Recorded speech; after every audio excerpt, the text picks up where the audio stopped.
Hace algunos minutos teníamos una charla con Orlando Ferreres, con nuestro compañero Esteban Lafuente también. Creo que estás por ahí, Esteban, ¿no? ¿Ya de vuelta? Así es, Fer. Bueno, ¿Me escuchás? sí, perfecto. Hablábamos y definíamos algunas cosas respecto a la economía a futuro y Orlando Ferreres planteaba lo que él con su equipo de trabajo está observando, ¿no? Hablaba de las inversiones, hablaba de la posibilidad de un crecimiento un poco más sostenido, de números que se van a observar para las elecciones. Bueno, todo esto marcaba un panorama no tan complicado, ¿no?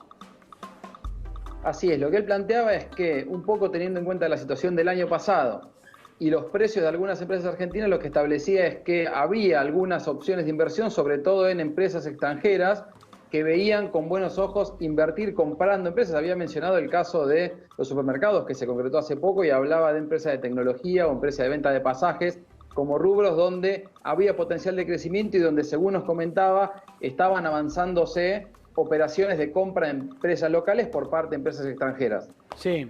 Bueno, todo esto me parece que le hace un poco de ruido a Ariel Korenberg, economista también, que nos estaba siguiendo y me parece que tiene alguna otra opinión diferente. Ariel, ¿cómo te va? Un abrazo. ¿Qué tal? Un abrazo. ¿Cómo les va? Bien. ¿Por qué decís que no va a ser así o que es difícil que sea así? Bueno, tengo una visión diferente. Las últimas cifras oficiales del INDEC con respecto a las cuentas nacionales de producto, que incluye también la estimación de inversión, refleja de que hay una desaceleración en la caída de la inversión, pero producto de la compra de equipos importados. Mi vínculo que hago con respecto a datos que estamos viendo es que lo que ha habido es que la brecha cambiaria entre un dólar oficial de importaciones muy barato, próximo hoy a 90 pesos, Esteban, corregime si me equivoco, y un dólar de exportación soja de 54, mientras que dólar CCL y el dólar mayorista está alrededor de 150 pesos y el blue un poquito más, hace que sea rentable estoquear importaciones.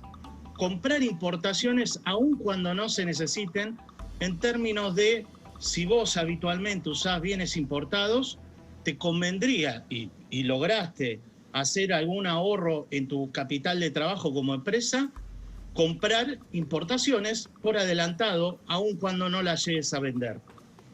Este fenómeno es muy habitual en economías inflacionarias con brecha cambiaria de más del 50% como las que estamos viviendo hoy, y cuando eso se vuelve persistente.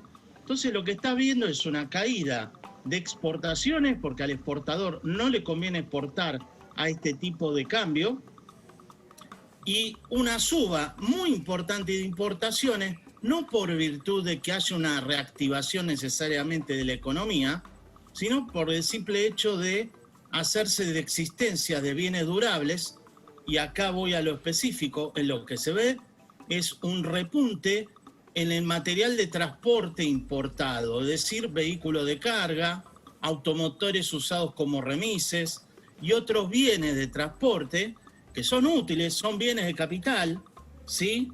Pero que se importa porque están baratos, no porque yo después lo use para producir. Entonces me parece que en el análisis no hay que confundir una especie de burbuja de bienes durables porque el dólar de importación está barato con una reactivación económica que yo la veo muy leve. En eso sí coincido con Ferreres en que de ahora en más tampoco hay que sobreestimar este repunte, no reactivación, no crecimiento de brotes verdes que estamos viendo, que por suerte viene, pero que es muy lento con respecto al resto de América Latina. Esteban. No, que vos salís entonces en ese contexto, lo que ves es una cuestión más estadística asociada a la brecha que una generación o una cuestión generalizada en cuanto a repunte de la inversión por bajos precios o porque la economía después del piso que tocó el año pasado naturalmente tiene una especie de rebote a partir de lo mal que le fue, pero no es una cuestión acotada o estadística más que algo generalizado de potencial de corto y mediano plazo. No se ve generalizado, se ve incluso en el dato de las cuentas nacionales que sigue siendo negativo, es decir, va cayendo la inversión del sector minero y petrolero, va cayendo la inversión en maquinaria y equipo, leve recuperación de la maquinaria nacional también va cayendo. O sea, lo único que se ve es un repunte del material de transporte importado que se debe a este hecho. Y el otro punto que quería resaltar, y ahí coincido con Ferreres en señalar, es un fenómeno particular, punto, pero no es inversión. Es que, claro, los activos de Argentina, empresarios, para producir, la actividad productiva se volvió tan barata por la gran devaluación que vamos acumulando de la gestión anterior y de la presente, y por el efecto de la cuarentena estricta, ha llevado a que el precio de las empresas argentinas de mercado, sea que coticen o no en bolsa, sea muy barato.